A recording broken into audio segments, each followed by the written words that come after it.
Olá pessoal, tudo bem com vocês?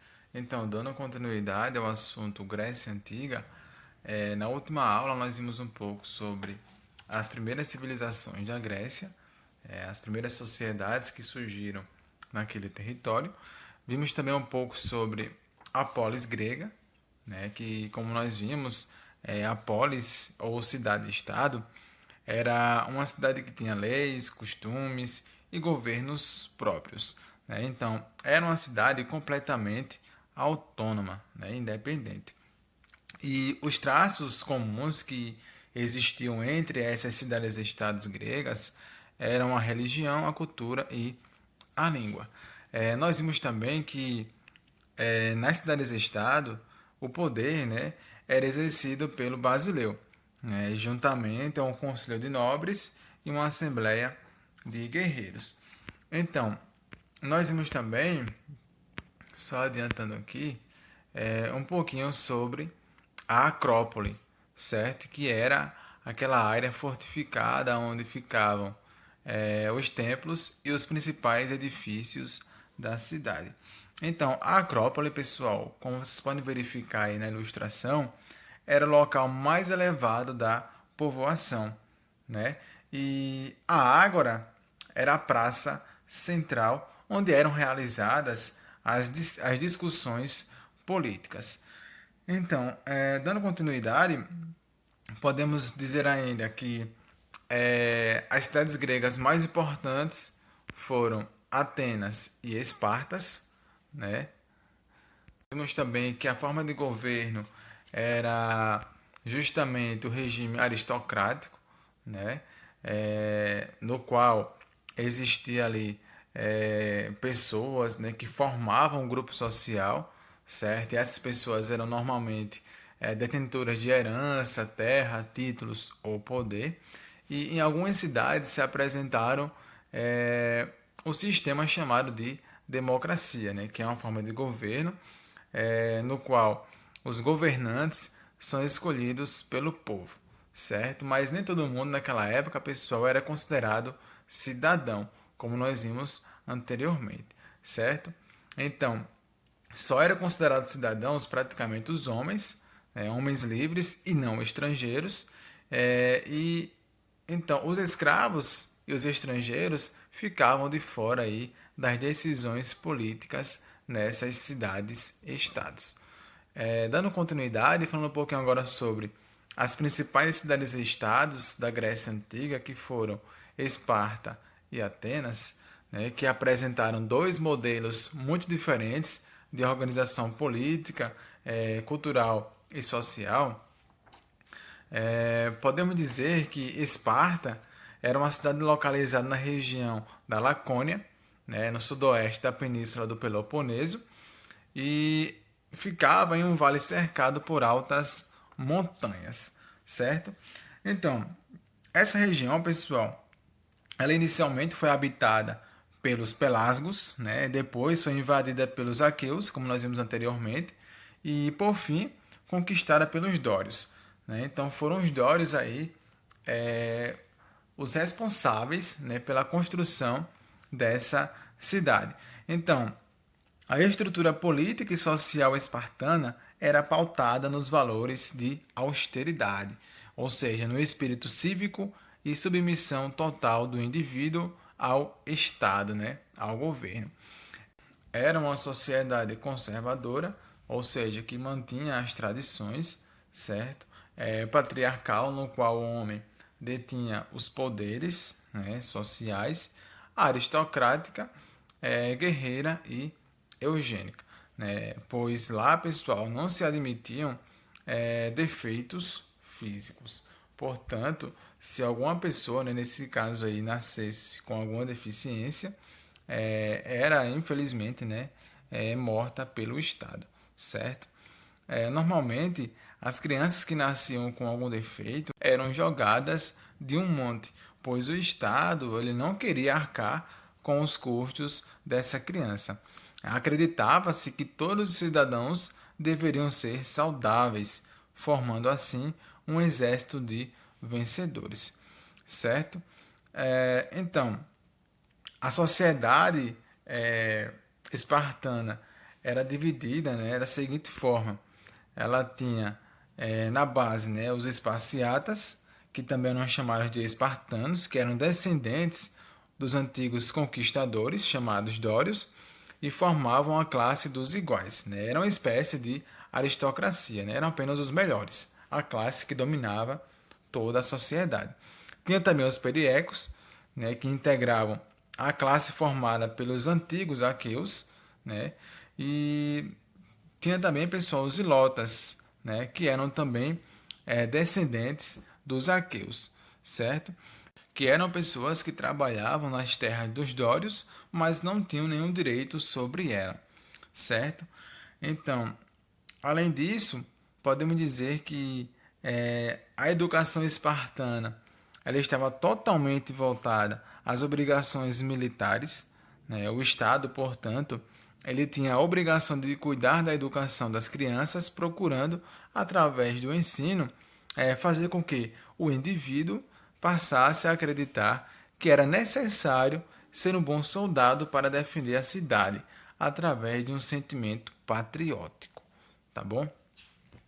É, então, além disso, como eu falei aqui sobre essa questão da educação espartana, aos 7 anos, né, todos os garotos deixavam suas mães e eram inseridos em unidades chamadas tropas. Os rapazes aprendiam a ler e a escrever apenas o básico para se tornarem soldados disciplinados e cidadãos submissos, concentrando-se apenas no aprendizado militar que eu já falei anteriormente. Aos 20 anos de idade, eles adquiriam alguns direitos políticos, como participar de reuniões em que se aprovavam ou rejeitavam leis. Aos 30, casavam-se e conquistavam certa independência. E apenas aos 60 anos eles estavam liberados de suas obrigações militares para com o Estado. Beleza, gente? Então, dando continuidade e falando sobre outra cidade muito importante que foi Atenas, certo? Que ficava ali na região da Ática, no sudoeste da Península Grega.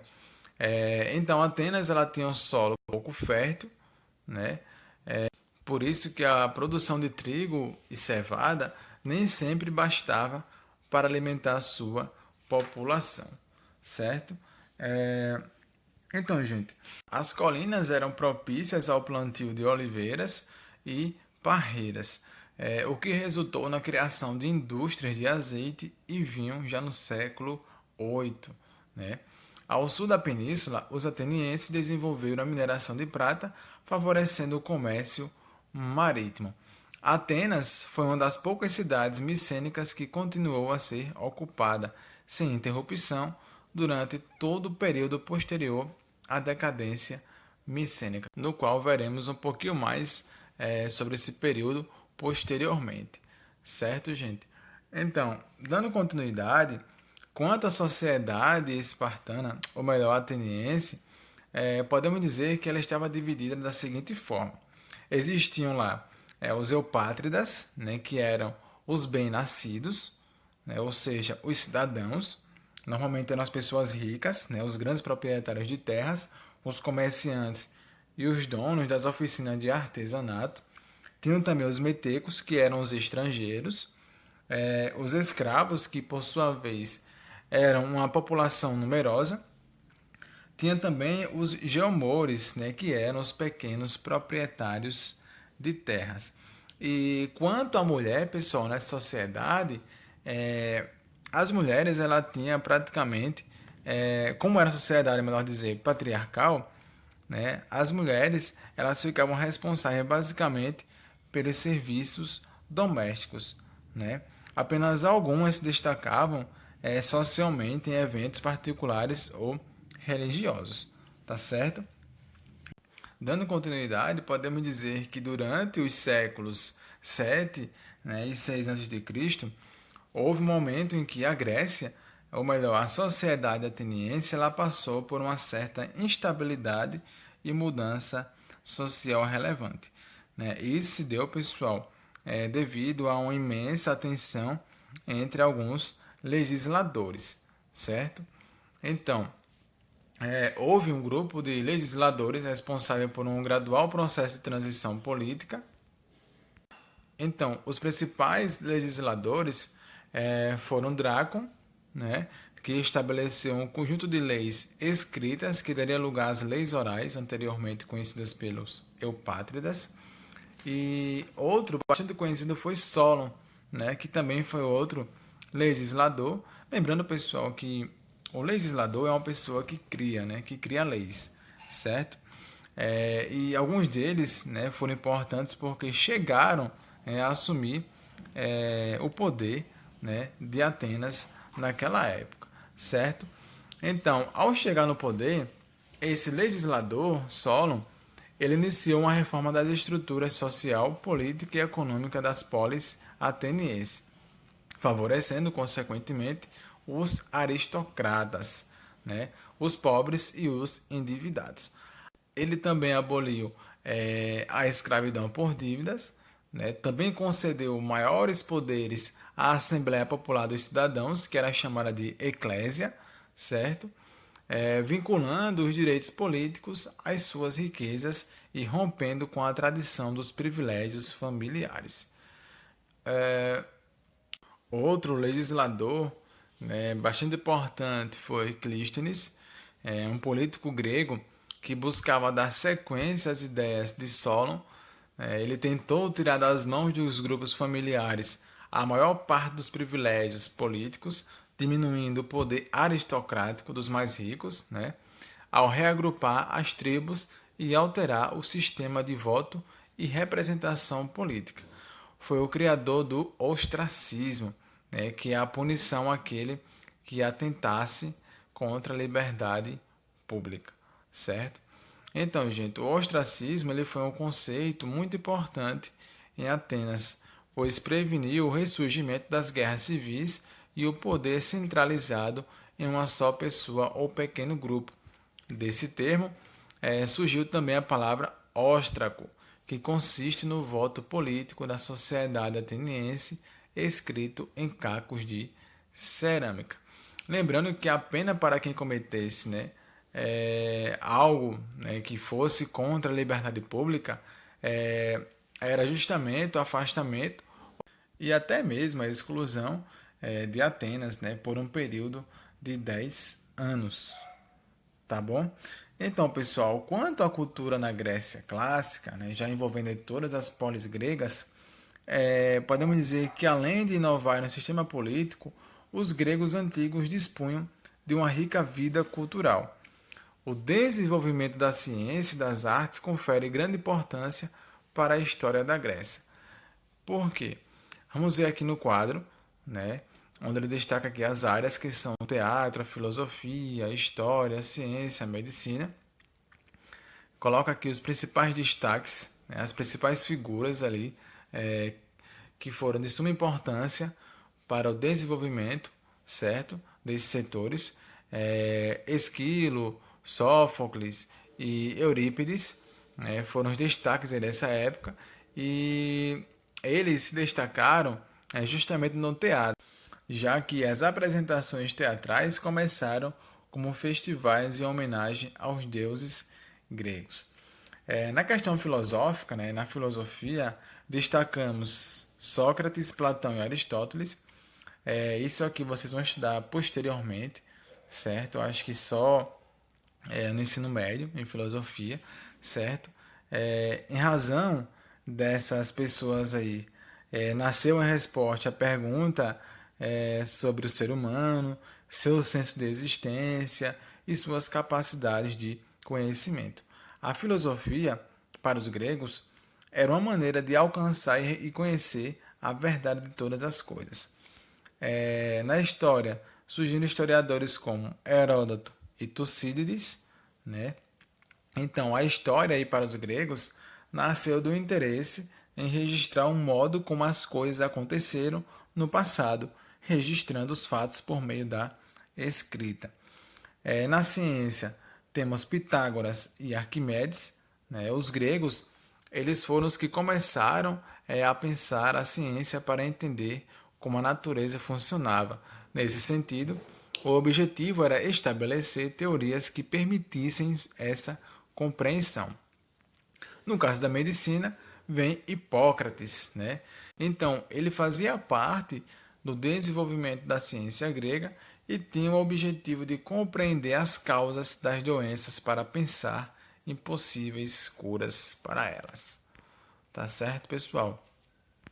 O teatro, né, ele se destacou por ser um edifício muito presente na cultura grega. As apresentações eram realizadas ao ar livre, aproveitando as encostas, certo? Aqui é uma ilustração das ruínas de um teatro grego, né, em Pamukkale, na Turquia. E podemos dizer que uma das principais tramas, né, era a tragédia, certo? Então, na tragédia, o figurino dos atores era composto de vestes longas e luxuosas e botas altas, chamadas de coturno. Na comédia, as roupas estavam mais próximas do cotidiano grego. Então, lembre-se, né, se eu falar em teatro, em arte, já sabem, o teatro ele surgiu na Europa, mais precisamente na região da Grécia Antiga, certo? Então, essas representações, pessoal, eram muito importantes, né, em Atenas, certo? E elas normalmente eram realizadas durante as festividades em homenagem ao deus Dionísio. Havia concursos com prêmios para o melhor poeta, autor e diretor, tanto na tragédia quanto na comédia. E o prêmio costumava ser uma grinalda de Hera, né, que é uma espécie de planta que apresenta ramos de flor sem raízes. Tá certo? Aqui fala um pouquinho também sobre história, né? Então, a palavra história é de origem grega, como nós já estudamos, e significa conhecimento por meio da investigação. Então, podemos dizer que foram os gregos os primeiros a registrar relatos acerca do passado e dos povos antigos. Entre os primeiros historiadores, como vimos naquela tabela, foram, podemos destacar, melhor dizer, Heródoto, que é o pai da história, e Tucídides, né, por ser o primeiro a narrar objetivamente os eventos do passado. Aqui fala um pouquinho também sobre a escultura grega, que tinha como característica principal retratar o ser humano, ganhando notoriedade pela perfeição dos traços e das proporções, certo? Então, no período arcaico, as esculturas tinham como particularidade a rigidez e a falta de movimento. Por sua vez, no período clássico aí na Grécia Antiga, essa arte, né, a escultura, recebeu influências egípcias e mesopotâmicas, de modo que a rigidez fosse abandonada, aproximando-se do realismo e da representação do movimento. Então, os gregos, pessoal, eles vão buscar sempre representar o corpo ideal, segundo eles, né? Aquele corpo perfeito, musculoso, tá certo? Então, no que diz respeito às esculturas da Grécia Antiga, podemos distinguir três grandes etapas. No período arcaico, né, que fica ali, que surge entre os séculos 8 e 6 a.C., havia representação de jovens nus e de donzelas com vestidos. O corpo ele foi registrado rigidamente em posição frontal e a expressão do rosto mostrava meios sorriso, né? Como vocês podem verificar nessa escultura da Afrodite de Quinido, certo? Então, no período clássico, entre os séculos 5 e 4, representou-se a proporção harmônica do corpo, dotado de agilidade e movimento, com os rostos apresentando expressão serena, como vocês podem verificar aqui na escultura em mármore de lançador de disco, certo? O discóbolo, né? Que essa escultura passa, né, uma certa impressão em movimento, certo? Então, já no período helenístico, que é o último período aí da história da Grécia Antiga, a escultura ela adquiriu um sentido mais dramático, pois buscava a expressão de emoções. Os corpos se contorciam, o movimento era exagerado e os rostos mostravam sentimentos. A gente vai ver um pouquinho mais sobre isso, pessoal, posteriormente, né, na disciplina de artes, tá certo? Quanto às pinturas, elas eram realizadas em afrescos, os quais adornavam as paredes dos templos e dos edifícios públicos. Mas esse assunto, pessoal, sobre pinturas em afrescos, vocês só irão ver no sétimo ano, tá certo? Então, temos também os oleiros, né, que eram artesãos qualificados responsáveis pela criação de uma grande variedade de objetos, como recipientes de armazenamento e recipientes para cozinhar. As peças tinham belas pinturas e representavam todos os tipos de cenas. Essas imagens nos fornecem informações valiosas sobre a cultura e o modo de vida dos gregos. Lembrando, pessoal, que nessa escultura aqui, ó, de Discóbolo, né, que é um homem lançando um disco, é justamente a expressão, né, ou melhor, a representação dos Jogos Olímpicos, né, que acontecem até hoje a cada 4 anos. Então, gente, esses jogos, né, onde são realizadas diversas competições, né, de diversos esportes, surgiu na Grécia, tá certo? Então, pessoal, é isso. Na próxima aula nós daremos continuidade ao segundo bimestre e falaremos um pouco sobre a Roma antiga, tá certo? Até mais e forte abraço. Tchau.